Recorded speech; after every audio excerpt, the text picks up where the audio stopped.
कुंभ मेले में आए हुए तमाम श्रद्धालुओं और साधु संतों को मैं तहे दिल से शुभकामनाएं देता हूं।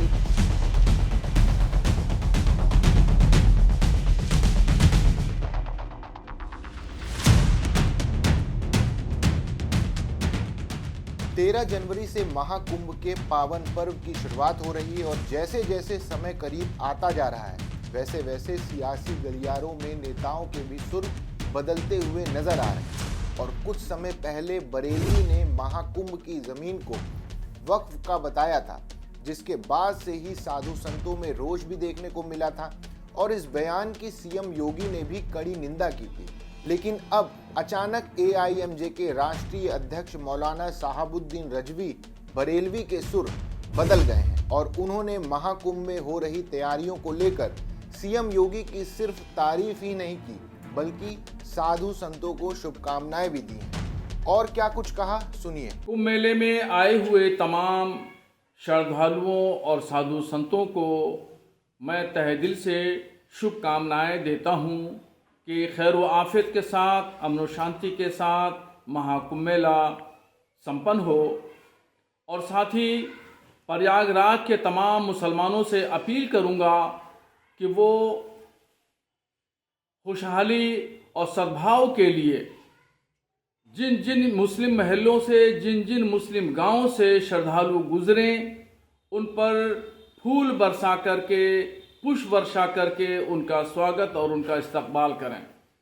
इसलिए कि इस्लाम मज़हब रवादारी और भाईचारे का मज़हब है। पैगंबर इस्लाम सल्लल्लाहु ताला अलैहि वसल्लम ने जो शिक्षा और तालीम दी है वो प्यार और मोहब्बत की तालीम दी है। साथ ही उत्तर प्रदेश के मुख्यमंत्री योगी आदित्यनाथ जी को मैं खूब मुबारकबाद पेश करूंगा कि उन्होंने महाकुंभ मेले के जो इंतज़ामात और व्यवस्थाएं की हैं वो बहुत शानदार हैं।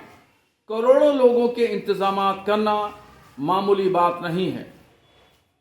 और अभी मुख्यमंत्री योगी आदित्यनाथ जी ने वक्फ बोर्ड के सिलसिले में जो कहा है उसका मैं समर्थन करता हूं। इसलिए कि जो हमारे बुजुर्गों ने जो ज़मीन व जायदाद वक्फ की थी, उन तमाम जायदाद का मकसद ये था, मंशा ये थी कि गरीब, कमज़ोर, लाचार मुसलमानों के लिए उसकी होने वाली आमदनी खर्च की जाएगी, यतीमों और बेवाओं की मदद होगी, नई नस्ल की एजुकेशन के लिए, बच्चों की एजुकेशन तालीम के लिए उस आमदनी को खर्चा किया जाएगा।